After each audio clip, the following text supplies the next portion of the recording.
शांति।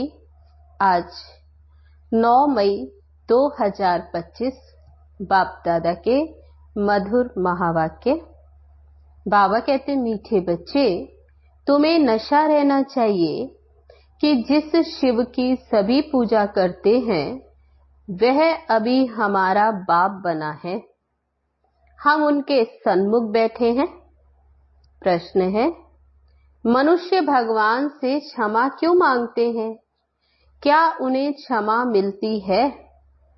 उत्तर है, मनुष्य समझते हैं हमने जो पाप कर्म किए हैं उसकी सजा भगवान धर्मराज से दिलाएंगे, इसलिए वे क्षमा मांगते।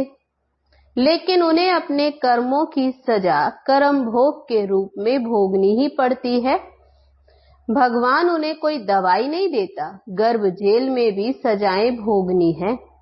साक्षात्कार होता है कि तुमने यह किया, ईश्वरीय डायरेक्शन पर नहीं चले हो, इसलिए ये सजा है। गीत है, तूने रात गवाई सोए के, दिवस गवाया खाए। ओम शांति। ये किसने कहा? रूहानी बाप ने कहा। वह है ऊंच से ऊंच, सभी मनुष्यों से भी, सभी आत्माओं से भी ऊंच। सब में आत्मा ही है ना। शरीर तो पार्ट बजाने के लिए मिला है। अभी तुम देखते हो सन्यासियों आदि के शरीर का भी कितना मान होता, अपने गुरुओं आदि की कितनी महिमा करते। ये बेहद का बाप तो गुप्त है। तुम बच्चे समझते हो शिव बाबा ऊंच से ऊंच है, उनसे ऊंच तो कोई है नहीं। धर्मराज भी उनके साथ है, क्योंकि भक्ति मार्ग में क्षमा मांगते हैं, हे भगवान क्षमा करना। अब भगवान क्या करेंगे? यहाँ गवर्नमेंट तो जेल में डालेगी, वह धर्मराज गर्भ जेल में दंड देते, भोगना भी भोगनी पड़ती, जिसको कर्म भोग कहा जाता। अभी तुम जानते हो कर्म भोग कौन भोगते हैं, क्या होता है। कहते भी हैं, हे प्रभु क्षमा करो, दुख हरो, सुख दो। अब भगवान कोई दवाई करते हैं क्या? वह तो कुछ कर न सके, तब भगवान को क्यों कहते? क्योंकि भगवान के साथ फिर धर्मराज भी है। बुरा काम करने से जरूर फिर भोगना पड़ता है। गर्भ जेल में सजा भी मिलती है, साक्षात्कार सब होते, बिगर साक्षात्कार सजा नहीं मिलती। गर्भ जेल में तो कोई दवाई आदि नहीं, वहां सजा भोगनी पड़ती है। जब दुखी होते तब कहते हैं भगवान इस जेल से निकालो। अभी तुम बच्चे किसके सामने बैठे हो? बाबा पूछते, किसके सामने बैठे हो? ऊंच से ऊंच बाप है, परंतु यह है गुप्त, और सभी के तो शरीर देखने में आते। यहाँ शिव बाबा को तो अपना हाथ पांव आदि है नहीं, फूल आदि भी कौन लेंगे? तो बाबा कहते, फूल चढ़ाते या फूल देते तो कौन ले? इनके हाथ से ही लेना होगा अगर चाहे तो, परंतु कोई से भी लेते नहीं है। जैसे वह शंकराचार्य होते, हमको कोई छुए नहीं, तो बाप कहते हम पतितों का कुछ भी कैसे लेंगे, हमको ये फूल आदि की दरकार नहीं। भक्ति मार्ग में सोमनाथ आदि के मंदिर बनते, फूल चढ़ाते, परंतु मुझे तो शरीर है नहीं, आत्मा को कोई छुएगा कैसे? बाबा कहते हम पतितों से कुछ कैसे लेवे? तब शिव बाबा पतित पावन, तब बाबा कहते पतितों से फूल कैसे लेवे? कोई हाथ भी नहीं लगा सकता, पतितों को छूने भी न दे। आज बाबा कहते कल फिर जाकर नरकवासी बन जाते हैं, बाप का बनते, और फिर बाबा कहते थोड़ा भी संशय आया तो पतित बन जाते हैं। ऐसे को तो देखे भी नहीं। बाप कहते मैं तो ऊंच से ऊंच हूं ना। इन सब सन्यासियों आदि का भी फिर ड्रामा अनुसार उद्धार करना है। मुझे कोई जानता ही नहीं। शिव की पूजा करते हैं परंतु उनको जानते थोड़े हैं कि ये गीता का भगवान है और यहाँ आकर ज्ञान देते। गीता में भी श्री कृष्ण का नाम डाल दिया है। श्री कृष्ण ने ज्ञान दिया, बाकी शिव क्या करते होंगे तो मनुष्य समझते वे आते ही नहीं। अरे पतित पावन श्री कृष्ण को थोड़े ही कहेंगे, पतित पावन तो मुझे कहते हैं ना। तुम्हारे में भी फिर कोई थोड़े हैं जो इतना रिगार्ड रख सकते। रहते कितना साधारण है, समझाते भी हैं मैं इन साधुओं आदि सब का बाप हूँ। जो भी शंकराचार्य आदि है इन सब की आत्माओं का मैं बाप हूँ। शरीरों के बाप जो हैं वे तो हैं ही, मैं हूँ सभी आत्माओं का बाप। मेरी सब पूजा करते। अभी वे यहाँ सन्मुख बैठे हैं, परंतु सभी थोड़ी समझते हैं कि हम किसके सामने बैठे हैं। आत्माएं जन्म जन्मांतर से देह अभिमान पर हिरी हुई हैं, इसलिए बाप को याद नहीं कर सकते, देह को ही देखते। देही अभिमानी हो तो उस बाप को याद करे और बाप की श्रीमत पर चले। बाप कहते हैं मुझे जानने के लिए सब पुरुषार्थी हैं, अंत में पूरे देही अभिमानी बनने वाले ही पास होंगे। बाकी सब में जरा जरा देह अभिमान रहेगा। बाप तो है ही गुप्त, उनको कुछ भी दे नहीं सकते। बच्चियां शिव के मंदिर में जाकर समझा सकती हैं। कुमारियों ने ही शिव बाबा का परिचय दिया है तो कुमार कुमारियां दोनों जरूर हैं। कुमारों ने भी परिचय दिया होगा। माताओं को खास उठाते हैं क्योंकि उन्होंने पुरुषों से जास्ती सर्विस की। तो बच्चों को सर्विस का शौक होना चाहिए, जैसे उस पढ़ाई का भी शौक होता है ना। वह है जिस्मानी, ये है रूहानी।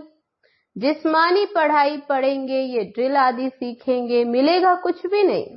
अभी किसको बच्चा जन्मता है तो धूमधाम से उनकी छठी आदि मनाते, परंतु वह पाएंगे क्या? इतना समय ही नहीं है जो कुछ पा सके। यहाँ से भी जाकर जन्म लेते, परंतु वे समझेंगे तो कुछ नहीं। यहाँ का बिछड़ा हुआ होगा तो जो योग सीख कर गया होगा उसी अनुसार छोटेपन में ही शिव बाबा को याद करता होगा। ये तो मंत्र है ना, छोटे बच्चों को भी सिखलाएंगे। वे बिंदु आदि तो कुछ समझेगा नहीं, सिर्फ शिव बाबा कहते रहेंगे। शिव बाबा को याद करो तो स्वर्ग का वर्षा पाएंगे। ऐसे उनको समझाएंगे तो वह भी स्वर्ग में आ जाएंगे, परंतु ऊंच पद पा नहीं सकेंगे। ऐसे बहुत बच्चे आते हैं शिव बाबा कहते रहते, फिर अंतमति सो गति हो जाएगी। बाबा कहते राजधानी स्थापन हो रही है। अब मनुष्य शिव की पूजा करते हैं, परंतु जानते थोड़े ही है। जैसे छोटा बच्चा शिव शिव कहते समझते नहीं है, यहाँ भी पूजा करते परंतु पहचान कुछ भी नहीं है। तो उनको बतलाना चाहिए, तुम जिसकी पूजा करते हो वही ज्ञान का सागर गीता का भगवान है। वह हमको पढ़ा रहे हैं। इस दुनिया में और कोई मनुष्य नहीं जो कह सके कि शिव बाबा हमको पढ़ा रहे हैं। ये सिर्फ तुम जानते हो सो भी भूल जाते हो। भगवानुवाच, मैं तुमको राजयोग सिखाता हूँ। किसने कहा? भगवानुवाच, काम महाशत्रु है, इस पर जीत पहनो। पुरानी दुनिया का सन्यास करो। वह है शंकराचार्य और ये है शिवाचार्य। वह हमको सिखलाते हैं।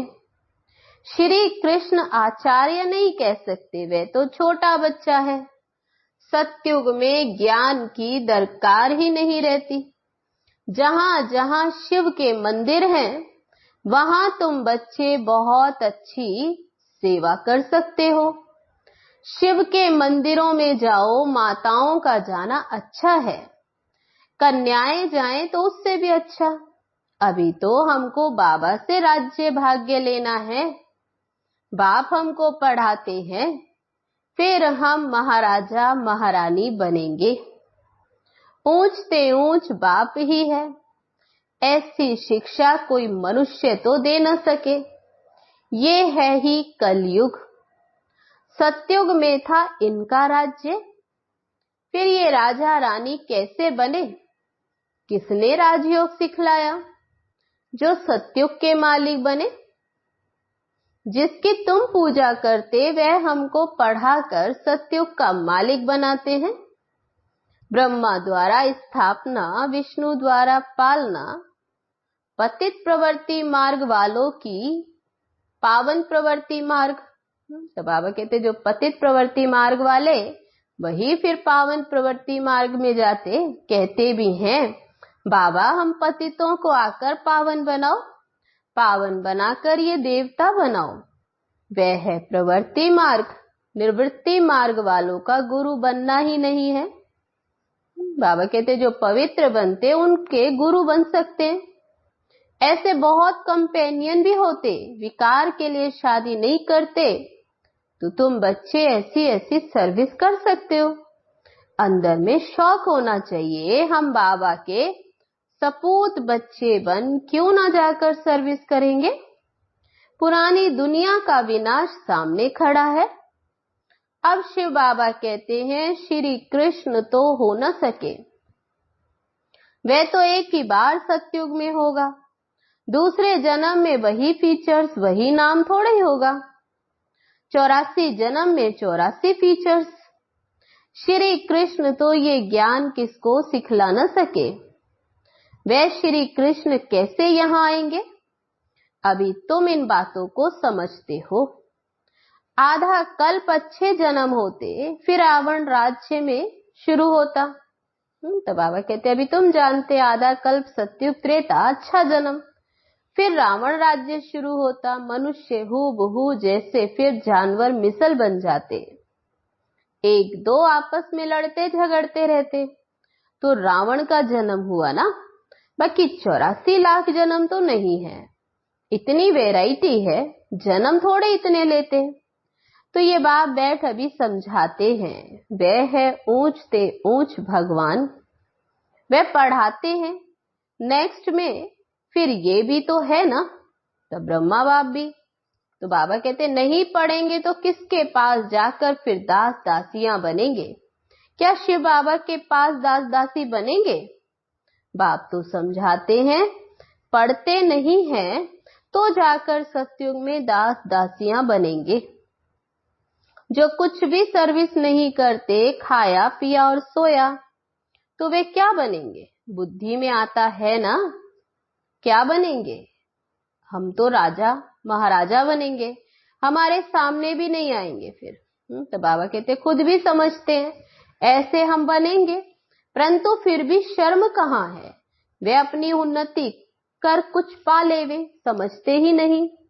तब बाबा कहते हैं ऐसे मत समझो, ये ब्रह्मा कहते हैं हमेशा समझो शिव बाबा के लिए।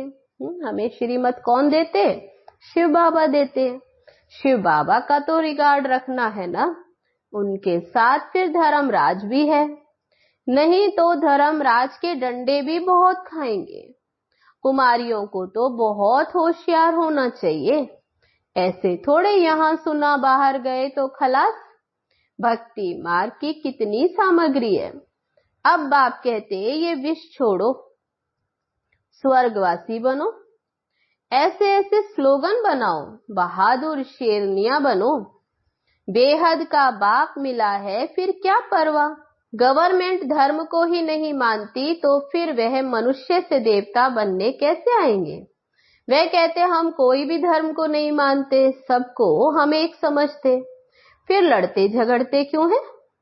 झूठ तो झूठ, यहाँ सच की रत्ती भी नहीं है। पहले पहले ईश्वर सर्वव्यापी से ही झूठ शुरू होती है। हिंदू धर्म तो कोई है नहीं, क्रिश्चियन का अपना धर्म वह चला आता, वह अपने को बदलते नहीं।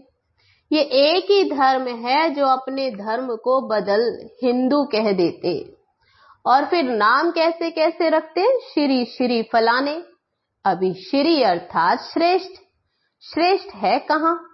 तब बाबा कहते श्री माना श्रेष्ठ, लेकिन यहाँ श्रेष्ठ है कहाँ? श्रीमत भी किसी की नहीं है, यहाँ तो उन्हों की आयरन एजिड मत है, उनको श्रीमत कैसे कह सकते? अभी तुम कुमारियां खड़ी हो जाओ तो कोई को भी समझा सकते हो, परंतु योग युक्त अच्छी होशियार बच्चियां चाहिए। अच्छा, मीठे मीठे सिकी लदे बच्चों प्रति माता पिता बाप दादा का याद प्यार और गुड मॉर्निंग। रूहानी बाप की रूहानी बच्चों को नमस्ते। हम रूहानी बच्चों की रूहानी बाप दादा को नमस्ते नमस्ते। ओम शांति। अब है धारणा के लिए मुख्य सार। पहली पॉइंट, अपनी उन्नति करने के लिए बाप की सर्विस में तत्पर रहना है। सिर्फ खाना पीना सोना ये पद गवाना है। दूसरी पॉइंट, बाप का और पढ़ाई का रिगार्ड रखना है। देही अभिमानी बनने का पूरा पूरा पुरुषार्थ करना है। बाप की शिक्षाओं को धारण कर सपूत बच्चा बनना है। वरदान है आज का, सेवा करते उपराम स्थिति में रहने वाले योग युक्त युक्ति युक्त सेवाधारी भव। जो योग युक्त युक्ति युक्त सेवाधारी हैं वे सेवा करते भी सदा उपराम रहते। ऐसे नहीं सेवा ज्यादा है इसलिए अशरीरी नहीं बन सकते, लेकिन याद रहे कि मेरी सेवा नहीं बाप ने दी है तो निर्बंधन रहेंगे। ट्रस्टी हूं, बंधन मुक्त हूं, ऐसी प्रैक्टिस करो। अति के समय अंत की स्टेज कर्मातीत अवस्था का अभ्यास करो। जैसे बीच बीच में संकल्पों की ट्रैफिक को कंट्रोल करते हो, ऐसे अति के समय अंत की स्टेज का अनुभव करो। तब अंत के समय पास विद ऑनर बन सकेंगे। स्लोगन है आज का, शुभ भावना कारण को निवारण में परिवर्तन कर देती है। अब है आज के लिए अव्यक्त इशारा। रूहानी रॉयल्टी और प्योरिटी की पर्सनैलिटी धारण करने के लिए पवित्रता ब्राह्मण जीवन के विशेष जन्म की विशेषता है। पवित्र संकल्प ब्राह्मणों की बुद्धि का भोजन है। पवित्र दृष्टि ब्राह्मणों की आंखों की रोशनी है। पवित्र कर्म ब्राह्मण जीवन का विशेष धंधा है। पवित्र संबंध और संपर्क ब्राह्मण जीवन की मर्यादा है। ऐसे महान चीज को अपनाने में मेहनत नहीं करो, हट से नहीं अपनाओ। ये पवित्रता तो आपके जीवन का वरदान है। अच्छा, ओम शांति।